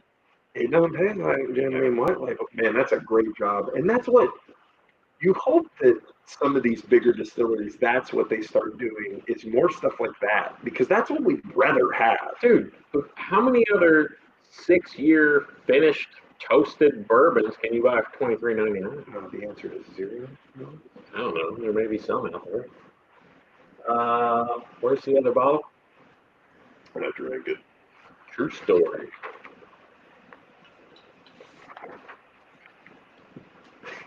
Glenn bought an autographed bottle. That's all they had. He bought- That's all they had. Thank you, Wes. Appreciate it. Wes follows us on Instagram. He's a great guy. Oh, let's do our Yeah. intro. Don't get ahead of yourself there, little Chucky. Don't eat the waffles. Chucky. I'm gonna start calling you Chuck. I know everyone else calls you Chuck. I'm gonna start calling you Chucky. All right, All right, here we go. ready? Focus. 3, 2, 1. The mic is- I completely forgot what we're doing. It's your damn I bottle. forgot how to do this. Okay, here we go. Oh, wait. Can I tell you a story? Can I tell you a quick story? Is it Story long? time with Charlie. Is it It's, long? it's not that long. It's a funny story. Okay. Today at 5 o'clock, I came downstairs in the basement and I wanted to film a short of, hey, everybody, we're going to give away a bottle of Sazerac Rye tonight on the live stream, blah, blah, blah, this, that, and the other. I filmed 20 things and could not get one that I liked. And I went upstairs and I was like pouting, and my wife said, what's wrong with you? I was like, I forgot how to do this. So, yes, I know what you're doing. That's my quick story. You know what's funny? A lot of times I find that your first take is probably the best, even if you feel like it's trash. Yeah, but then you delete it and you're like, oh, I can do better. And then you're like, fudge. All right. I wish I had that one. Here we go. Here we go, guys. We're filming another episode. Here we go. Here we go. 3, 2, 1. All right, Charlie, why don't you tell the good folks what we have on the bar tonight? Tonight we have a wonderful offering and a new offering from the Hendersons of Angel's Envy fame. True story. Damn, I'm good. It's unbelievable how good I am. Did you all see how good I did? Hey, Woo! Woo! yes, the True Story Rye is in the white bottle. Husky Dog. What? All right, Now, this is the now part you don't this is the see. fun part where you get to watch Charlie open the, which we've gone back and forth on this. I kind of lean towards maybe we should pour before we even start the episode to kind of let the whiskey rest and let some air It's into it. 90 You know, the it's neck 90 pour and all that It's shit. 90 proof, Glenn. Calm down. Nobody cares well- that much. Whatever. Ready? Oh, that was a pretty good bung. That bung hole's tight. I like to call it a bung hole. I can call it a bung hole if I want to. You can go home if you want to. Excuse me. Now this This is what happens behind the This is scenes. literally what happened. Bro, I am telling you, this is lighter than the 86 proof Jim Beam. Look at this. Are you seeing this? Oh my I know. goodness. Yeah, I was going to wait and talk about that while we're actually recording. Well, our live stream is watching us now. Yes, They would that- like to be. But yes, look at this. Now I kind of know why they painted the bottle black. All right. Give us your best Does answer, anyone man. watching? Does anyone watching know or think you know where they sourced this bourbon from? Maybe Bardstown Bourbon? That would be my guess. I don't know. Does anyone have the inside story on that? Let us know. Charlie's going to talk about that in the episode because he's already done his. Charlie's. Okay. All right. Here we go. Here we go. Wow. Ready? 3, 2, 1. Okay, Charlie. So true story. True story. Finished bourbon. This is the new product from Wes Henderson and his 6 sons. He has 6 sons of Angel's Envy fame. Everyone knows that Lincoln Henderson started Angel's Envy. Wes is his With son. Wes, yeah. Mm-hmm. So Wes has gone out with his sons and started a new bourbon. And why don't you tell them a little bit about this bottle, Charlie? This bottle was released in September of 2024 from the Saga Spirits Group out of Versailles, Kentucky, headed by Wes Henderson and his sons. They have we say Versailles around here, not Versailles. That's right. You say Versailles, we'll punch you in the neck. Wes and his 6 sons. The plan is for a distillery in Woodford County, Kentucky. Wes also, Mr. Henderson, I'm sorry, also owns the Kentucky Castle, which if you have ever been to bourbon country and driven past a castle, that's the Kentucky Castle. So this is, from their website, a finished bourbon, a 90 proof Kentucky straight bourbon whiskey, aged 5 to 6 years in charred American white oak barrels. The bourbon is finished in white Muscatel cask, a fortified wine for up to 6 months. So Muscatel, I don't think I've ever had a Muscatel. I've had Moscato. Very similar in the same family. I've not had a Muscatel. Yeah. So what is a fortified wine, Charlie? A fortified wine is a wine that has had a distilled spirit, usually brandy, added to it to increase its alcohol content and its longevity. All right. So first, let's talk about this bottle. Let's talk about it. I am someone who's usually very skeptical when I see a bottle that is not transparent. Yeah, it's black. It's black. And it is also octagonal. Octagonal. It looks like that. It is a cool looking bottle. It is a cool bottle. It is frosted. It is black. It has labels on every side. On the back, it says, "Pull up a chair." And that's the thing. And there is a saying in the wine and spirits industry, the story sells the bottle. And this is Mr. Henderson and Sons have taken this to heart. And pull up a chair, bro. Pull up a chair and we'll tell you about it. So I have a theory. I don't know if it's founded. It says on the bottle, True Story Volume 1. My inclination is that this is going to be small, limited runs of finished or non-finished. Yeah. But it's going to be small, limited runs of, hey, this is the story about this one, this is the story about this one, and it's going to be batches of releases, and it's going to be volumes, and I think that's cool, and it gives us something to look forward to. So they're sourcing for now. Which the source of both. Should we talk about that later? Is, we get into it? Yeah, okay. Let's. But they are planning a distillery. So let's talk about this color. It is not dark. It is orange. It is not dark. It is not dark. For 5 to 6 year old whiskey, now that could be from the finishing. It is entirely possible that those barrels. I don't know.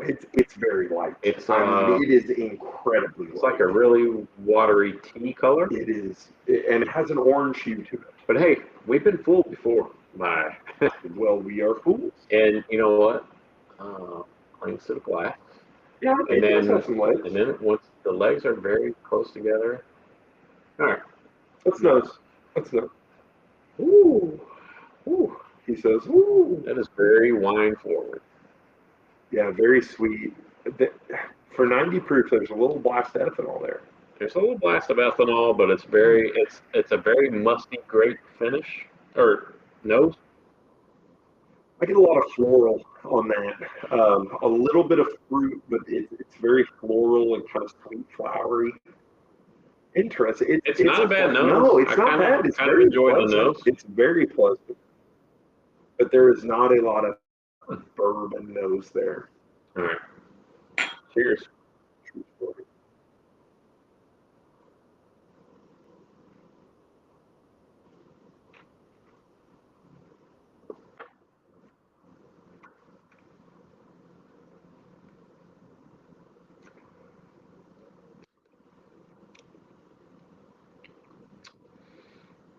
All right.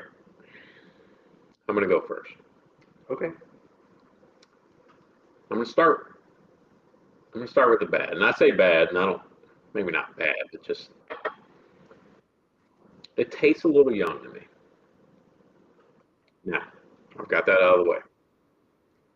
It's pretty good. It's got kind of a light mouthfeel, but I love I feel like the nose kind of carries over to the palate. It's got you can really taste the wine influence on this. I'm going to let you talk because I feel like I want you to have a second drink. Okay. Because I always do this to you.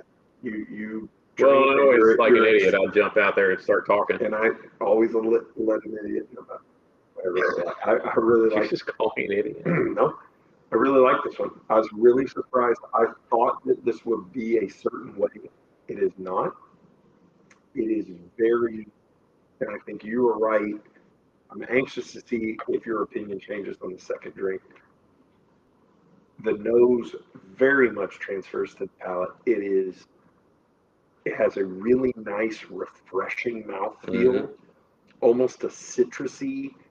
It is a different kind of sweet, and I'm really having a hard time putting my finger on like how to describe it.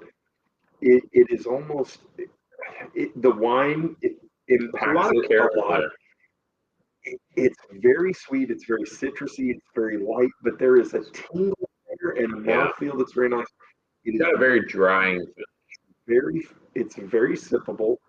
I don't mind the finish. I don't think there's much of a finish. If there is, to your point on the side of being young. So I would disagree. I think it's got a decent finish. For 90 proof bourbon, it drinks a little higher than its proof, I think. I like this one. It's pretty good. Like you said, it's kind of perplexing because the mouthfeel it's not viscous. It's not a heavy mouthfeel, but it's a very pleasant mouthfeel. Does that make sense? So I really thought that this would be one, and I don't want to say that we would trash because that's not what we do. No. But I thought it would be much easier to be like, source whiskey aged in a weird thing with this, that, and the other. I like this one. I think this is really good, and it kind of reaffirms, your faith in the serious people. Like, would Wes Henderson just do a cash grab to be like, here's some stuff in an octagonal black bottle? I like this. This is surprising to me. Take that. It looked like I like this bottle. I think this is cool. I don't think it will be for everyone. I really no. And I want to say something too. So at first I said it tasted young. I also said it didn't have much of a finish, right? Or no, you said that. Now I'm getting a lot more oak on the finish. There's a lot more oak coming through the finish. I do still feel like up front. Now I'm going to have a third. While you're doing that, I will say this. Yeah. I like finished whiskeys. I've said that.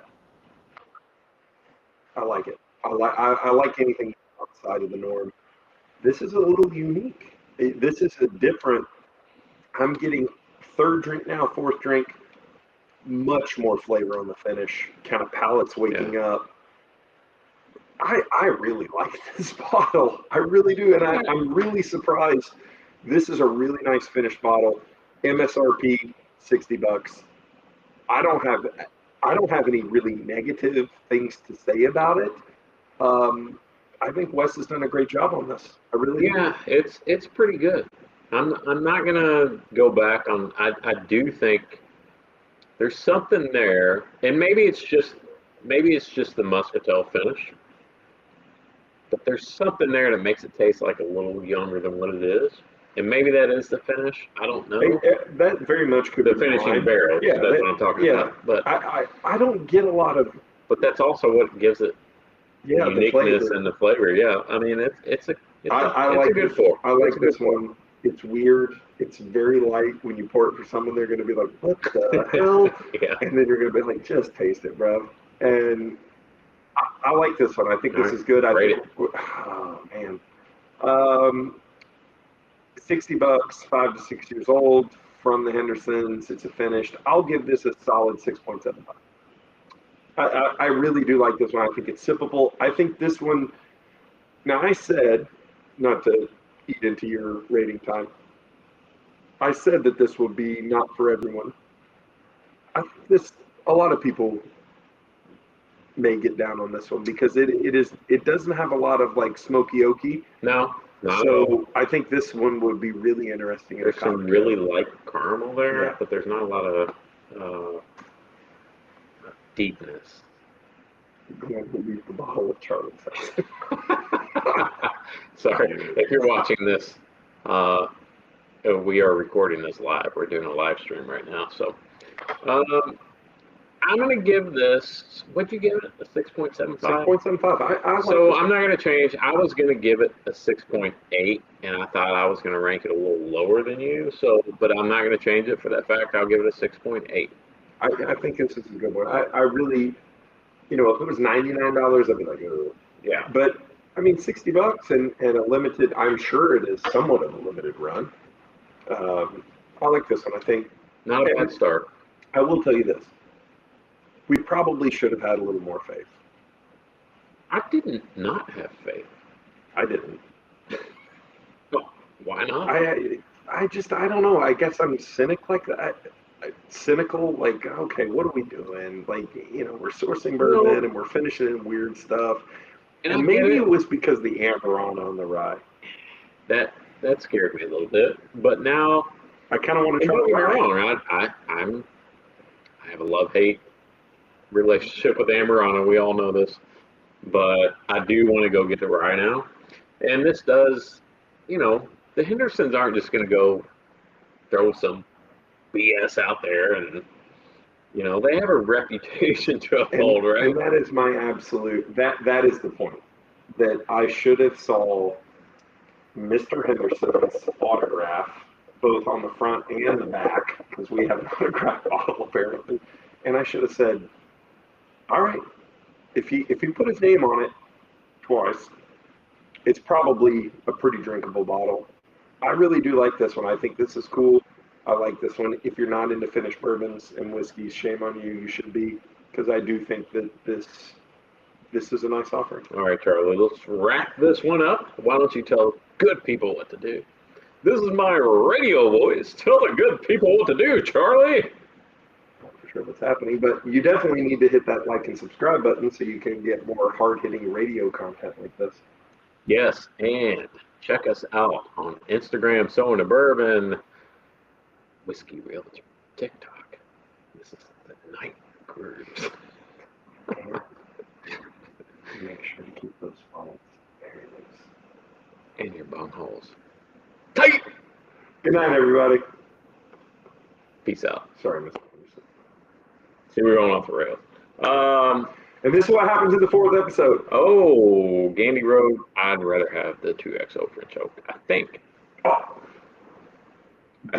Ron, I love you. From what I remember. Shut up. Oh, Charlie's going to grab it.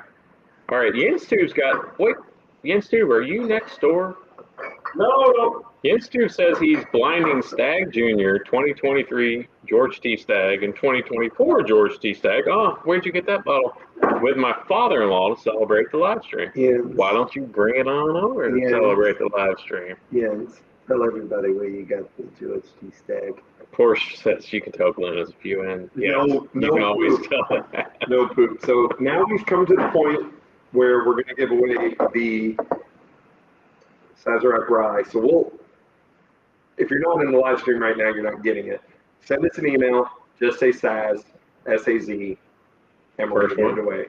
No. We'll Oh, whoever Okay. I'll put it in the wheel, and I'll let whoever The knows Wheel of wins. Misfortune. The wheel of misfortune.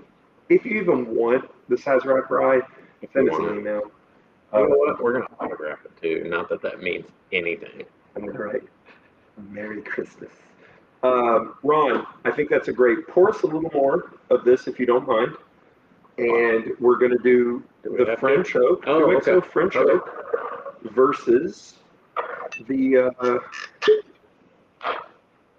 Charlie said me poor. I said a little.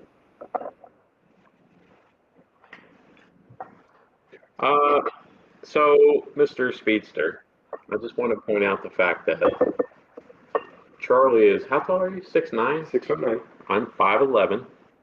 I weigh, let's just say sub 200. I don't want to talk about what I weigh right now. Oh, wait, 288 pounds. So, yes, I tend to get, what's the word? A little faster than Charlie does. Happy holidays, Bourbon and Buds 86. Thanks for joining Thanks us. for joining us. We got 12 people watching. If you're not subscribed, please subscribe. We love you. All right. I'm going to know. Thank you for pouring me a little bit more of the true story and putting the cork back in. Oh, I'm sorry. Portia, you were right. We're going to Waffle House after this. Oh. All right. So that's interesting. So Ron is the one who told us to do this, right? Yes, Ron did. Why are you laughing? Because Jens Tube said he got his George C. Stagg from Meyer. Came from a Walmart. Jens Tube needs to get his butt over here. He's busy. Leave him alone. All right. So we're going true story versus French oak. So let's go nose.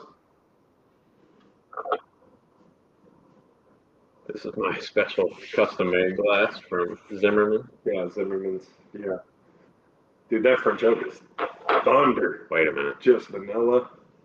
You know what? Boy, the French oak may have a damn better nose than that. So the noses are very similar, where they're both wine forward. Well, keep in mind, Which French I oak know, is yes, not. I know. Right. But see, I don't get a lot of wine on that. But the French oak is way more like an earthy note. The French oak has a lot more ethanol on it. At 92? What? Yes. Oh, I don't think so. Oh, my I don't think so at all. What? All right. I'm going in on the French oak I first. am also.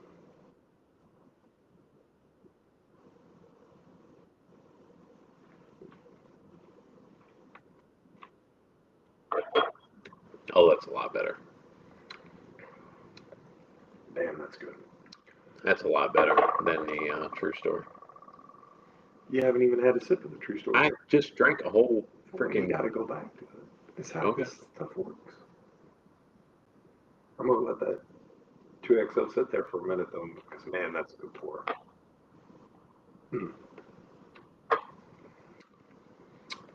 Yeah. 2XO.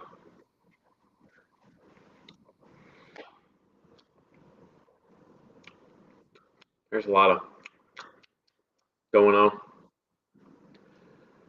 Yeah, you know, I give it to the 2XO just for more traditional, like. But I'll tell you, the true story. The true story is doing better than I thought it would do, and I think that's nice. Is anytime that a brand comes out and can at least stand on its own merit, I feel like is a good thing. Because I listen, I think we all know a bourbon glut is coming. The economy is not in the best shape. Oh, it's here. Yeah. It's here, brother. Yeah. And let's talk about Kentucky Owl. Yeah. Did you all see this? That Stoli USA, the ownership of Kentucky Owl, has declared bankruptcy? I hope to God that creeped me out a little bit. That Dixon does it back? Yes. I hope to God that Dixon Dedman swoops in and buys Kentucky Owl back for like pennies on the dollar of what he bought it for, and then resurrects it and brings it back to life to what it should be. That is my hope for 2025. Very passionate plea for Kentucky Owl. It is. I think unfortunately what's going to happen is a lot of brands are just going to go, restructuring and this, that, and the other. I also have it on good authority that there are some price increases coming down the pipeline. Price increases on what? From large distilleries. Oh, increase. Imagine that. Well, you know what? That's not going to affect me because I can count on less than one finger how many bottles I bought from that large company this year. Yeah. It's crazy. It's a wild world, man. It's a wild world. I will say I do give the 2XO the nod on this one, but I'm really happy about the True Story. That kind of I'm kind of excited about I tonight. expected not to like it. I feared that I wouldn't like it because Mr. Henderson follows us now, and I didn't want to say anything bad about it, right? Well, but that doesn't. I mean, it's a to get burp in the live stream. Um, the Jim Beam was really good. The True Story was really good. So out of everything we drank tonight, the one thing that stands out to me is the Jim Beam, just because it's really shocked me. Yeah. I expected to be disappointed by that. Well, and once again, I may drink it next week and be like, oh, this is crap. I don't think so. I don't think that's how that works. Think of the 8 bourbons that we drank at the start of this live stream, and then transitioned right into Jim Beam 86 proof Winter Reserve, and then to a finished 90 proof, and they're all drinkable. And I think that's great, Charlie, Clint. can we pour these out? And would you pour us some of that Bardstown Bourbon Company Silver Oak? Bardstown Bourbon Company Silver Oak. Yes. Because that's one I really wanted to include in the blind, but I didn't have it at my house, so logistically it just didn't work. But I think it would have. All of the good bourbons are at my house because Charlie drinks all the good bourbons that are at his house, which is true. But I do have some Silver Oak. So all right, let's do this. Let's you pour. You stay in your seat. No, because no one wants to see you get up. Glenn's staggering around in the kitchenette. Don't drop that one. Don't worry. Can you grab us 2 fresh Glens?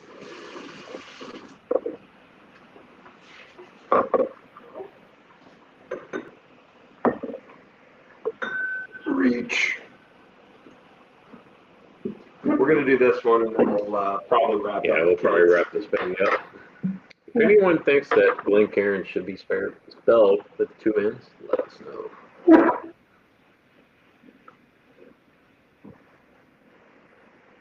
You should be a sommelier. Look at that. I have some experience in the industry. I like the way he twists. Well, that's how you keep it from dripping. I know. So, this was a great bottle. I was really excited for this one. Silver Oak is one of my favorite Cabernets. It's very good. And Glenn is zoning out because I mentioned wine. Somebody, I think was it Ron? Somebody mentioned in the comments that about Bardstown Bourbon. How they did this is really interesting, and we did a full episode on this, but just to recap, they sent a refrigerated truck to Napa, to Silver Oak, secured the barrels, and injected them with argon gas. They asked for wet barrels. They did not want a bunch of dried out crap. They wanted some calves still sloshing around in there. Injected it with argon gas to preserve it, and then hiked those bitches back to Kentucky to finish some bourbon in it. And the bourbon in this, oh man, I don't have it. You can scan the bottle, and it's in the episode of the blend of what's in here, but there's some pretty old damn bourbon in here. Sorry for cursing. He's cursing a lot. All right, let's get to drinking. Let's do it. What are y'all drinking? Yeah, what are you guys drinking in the What drink? do y'all have in your glasses tonight? Oh my gosh. Fudge me, that's awesome. I like that nose. So good. It's a little ethanol. A little bit of ethanol. What? No, There is. there's not. It's 108 proof. There's a little bit of There's ethanol. not. I'm not saying it's bad. I'm just saying a little bit of ethanol. Oh, man. I like it though. That I is like it. Awesome. That is awesome. Victor says, "Thank you for not hiding drinking. Most of us do it too." Somebody do more than You're others. welcome. You're welcome, Victor. I love, speaking of comments, I love the comments about being alcoholics and all that. You know, I don't think We don't get as many of those as I would expect. And the video that they commented on that one, I don't think it was about us. I think it was about the guy who was tasting the whiskey, the Scotch guy who threw it over his shoulder and whatnot.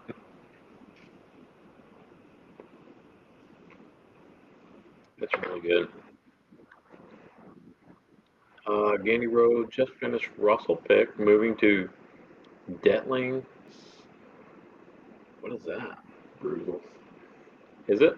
Yeah, I think Bruzel was definitely. Right, is that how you say it? Joseph A. Magna cigar. Damn, that's a good one. Bourbon and Buds emailed us. I want Canadian me. whiskey and Coke. Victor! There you Canadian go. whiskey and Do Coke. it. Hey, whatever you like, brother. Trying Smooth Ambler Old Scout. You know what? Nice. I think that's one I've never had. I don't think I've ever tried one of those. I had one of those back Drinking in the day. some adultified hot chocolate. Okay. So what are you pouring in that hot chocolate? Let us know. I bet that Jim Beam Winter Reserve would be good in that hot chocolate. Bro, this is a really good bottle. This is a, God bless it, this is an awesome bottle.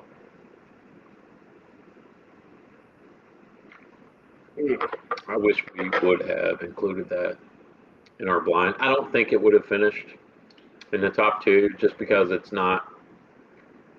doesn't like punch you in the mouth. And I think when you're tasting 8 whiskeys,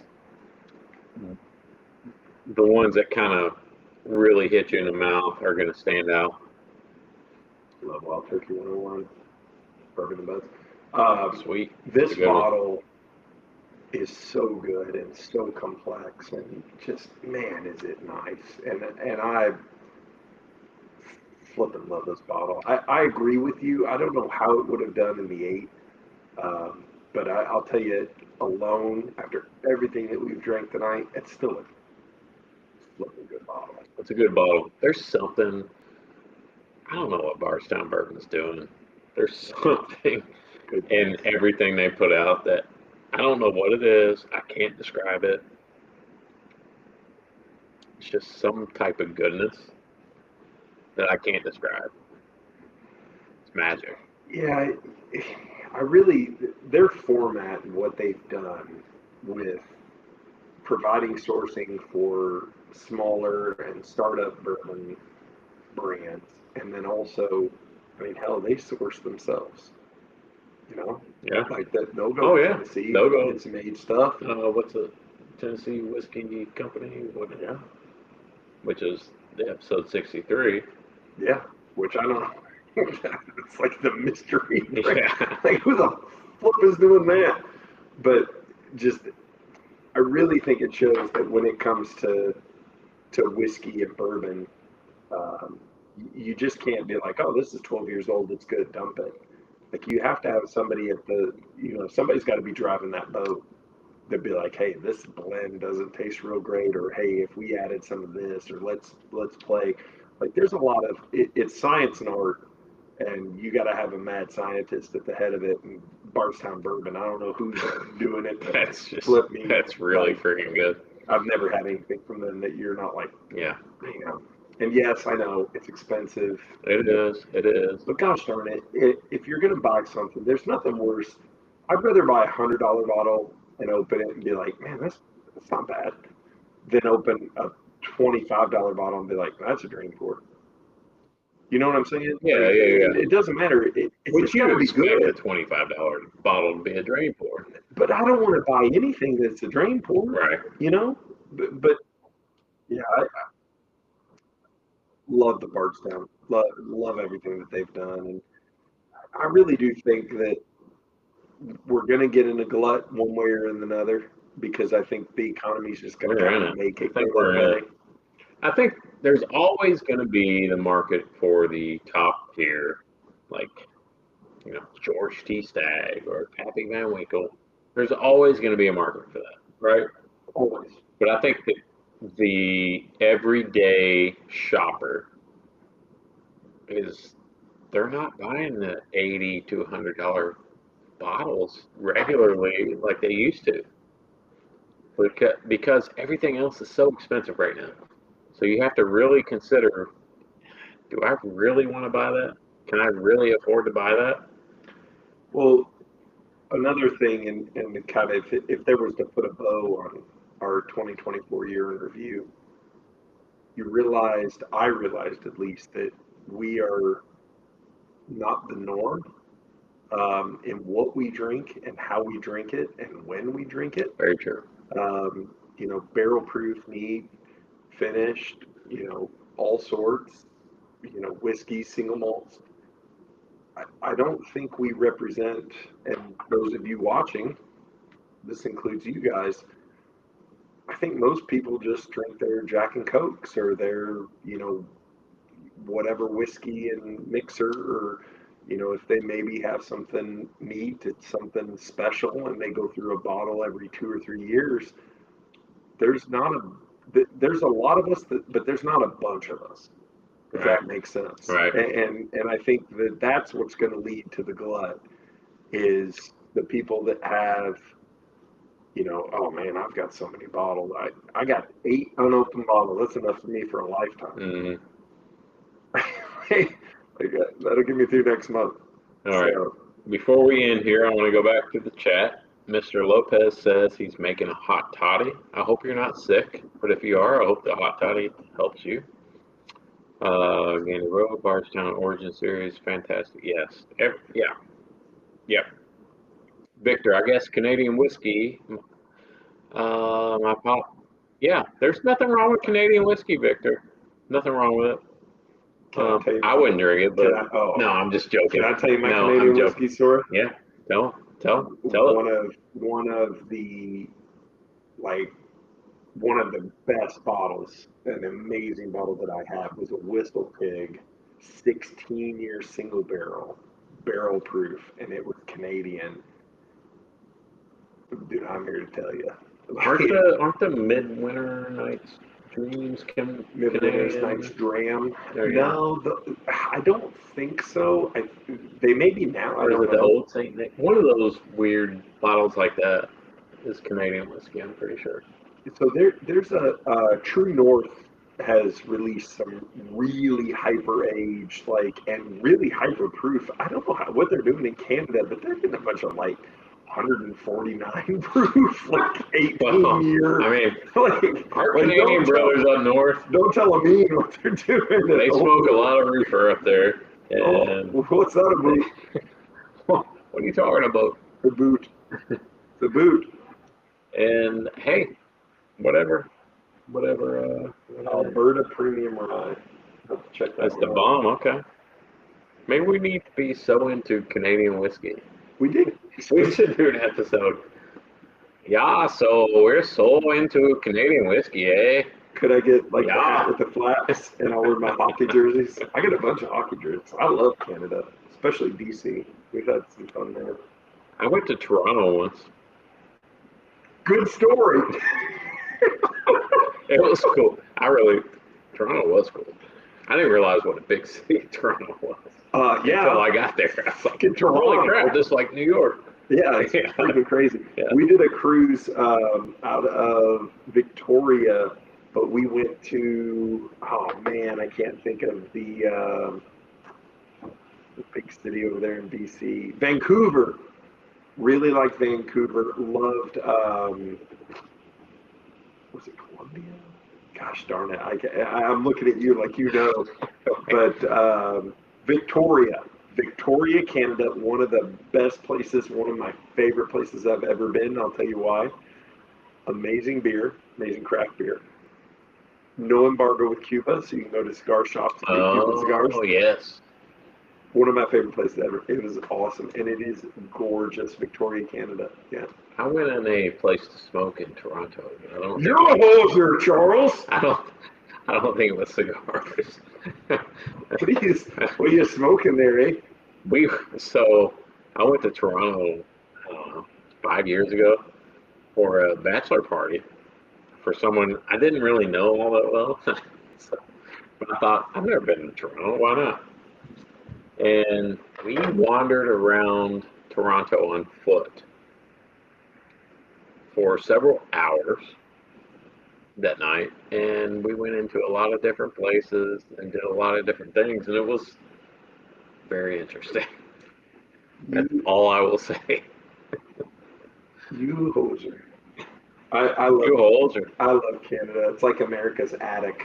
You wander up there like every 3 years. You're like, man, it's awesome up Moose here, Wallow. and you forget it. Yeah, all right, Charlie. I think we need to wrap this up. As much as I would love to just continue to go on down this rabbit hole. First of all, I want to thank all 12 of you that stayed to the end. Make sure you email us your entry for the Sazerac Rye. This giant bottle, Sazerac Rye, could be yours. And when he says all 12 of you, that sounds like a joke, but honestly, I don't care if there's 12, 2, 1,200, 12,000. Thank you. Really, thank you. Thank We you. appreciate it. It's That- cool. that's- yeah. It's a great community. We love you. Thanks for watching. Send us out, And good man. night. Don't forget. Can I do the bunghole? Yeah. Hey, keep your wallets loose. And your bunholes tight. Good night. Bye. Peace out. Merry Christmas, Lord Bourbon.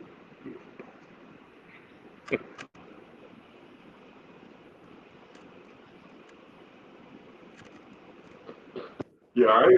Good. We're still alive. I'm just We're trying to still figure out. here.